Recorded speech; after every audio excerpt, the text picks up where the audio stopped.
that, kailangan natin ng outside funding o kaya pumasok sa isang partnership.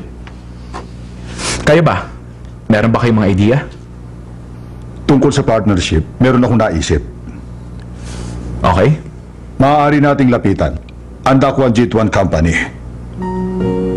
Dakwan Jituan.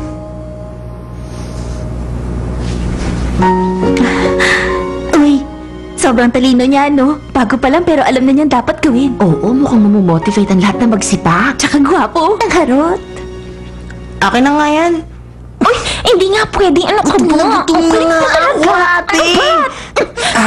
Uy, huwag mong galawin yan. Ay, ano ba yan? Huwag nga. Ay, diba? Ano bang ginagawa niyong dalawa? Tingnan mo, natapang tuloy. Ikaw kasi. Gutom na nga ako. Pasensya na, late akong dumating. Eto na, Okay lang, Joseph. kararating kain lang ka ng na. Arian, pangit. Uy, Joseph, may news ako sa'yo. Tungkol to sa suspension mo. Alam mo ba, ha? Ang daming chismis na kumakalat tungkol sa'yo. Ang akala ng iba kaya ka na-suspend kasi may ginawa ka masama. Sa test? Sa math test? Ako ang nakakuha ng high score sa amin. Pero pinapaliwanag ko sa kanila, sinasabi kong wala kang ginawang Sabi mali. ng teacher, Tsaka personal bibigyan ang ako ng dahilan mo. principal ng award. Eh, ano, kung may award ka? Meron ka ba nun, ha? Eh, ano, kung wala? Engit ka kasi. Babor. Eh, ikaw, walis tingting. Hindi kakainin ko pa ito sa'yo. Patay gutom, hindi yan pwede sa'yo. Ang kulang nga, favorite ko yan eh. Ba, akin to eh. Okay na to pareho. Okay lang, ako na lang kakain ito. Babalik na ako sa trabaho. Kain lang kayong dalawa dyan. Hoy! Joseph!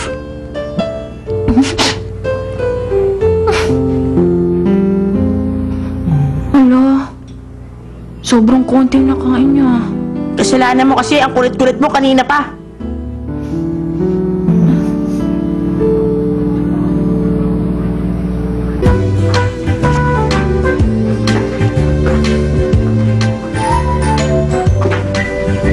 Hoy, Joseph! Wait lang!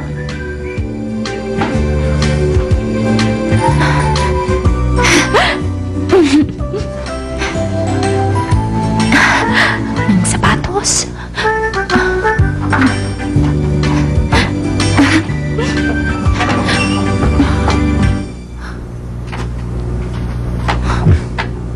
Hoy, ano yan? Ha? Nakabreak ka na, di ba? Bakit papasok ka pa? Nalika. Since break na, sasama ako sa'yo sa opisina today. Teka, joke Tara. ba yan? Huy, Tara na. Halika na, no? Gigi, maniwala ka. Nung dumating siya, hinigtaan niya ako. Nakakakilig. Eh, dati ba? Oo, tingin ko nagkakaroon kami ng Hello, guys. progress. At Nandito na ako ulit! Wala na kasi akong pasok. Kaya nga, naisipan ko bumalik dito para tulungan kayong lahat. Sigurado ako, kailangan niyo ako. kahit hindi na. Wow! Busy ah. Dito ka na naman. Kayang-kaya niyo yan. Good luck! Salamat. Mr. Yu! Nandito pala. na ako! Nandito na ako ulit! Ano bang maitutulong ko sa'yo? Upo ka lang dito. Ah, sige, no problem. Tapos? Wag kang Ano gumalaw. na? Steady ka lang, steady ka lang. Steady lang? Wag mong hawakan to. Wag mong galawin ang mouse. Hands off sa keyboard. Wag mong Teka lang, pakialaman. ano gagawin ko kung Basta, bawal lahat? Paano kung gusto ko mag-CR? Ano Hindi gagawin ko? pwede. Ang ibig kong sabihin is, pigilin Ha? mo. Pigilin mo hanggat kaya Pero mo. masama magpigil ng ihi, di ba? Basta dyan ka lang. Sumunod ka na lang. Bago siyang employee, may mga concerns siya. Mag-usap kayo. Magtulungan. Ha? Pero gusto kong tumulong sa iba! Ang labo naman. Hindi ako pwedeng gumalaw.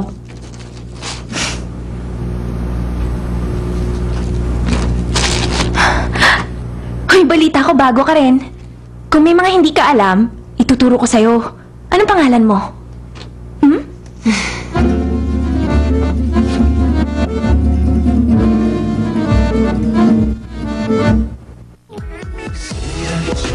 Hindi ako papayag na kainin mo ang lunch na hinanda ko. Joseph, merong isang extra love-filled biscuit akong dinagdag dyan.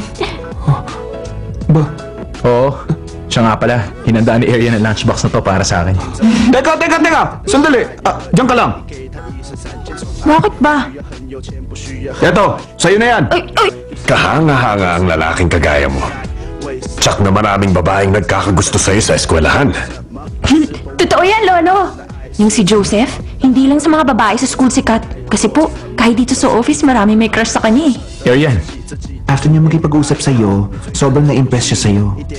Kaya tinawagan niya ako para ipakilala ka sa apo niya. Obviously, babae ang apo niya. 他在那边，像被他捧在手心上面，他总做视而不见，脑袋中却浮现眼前。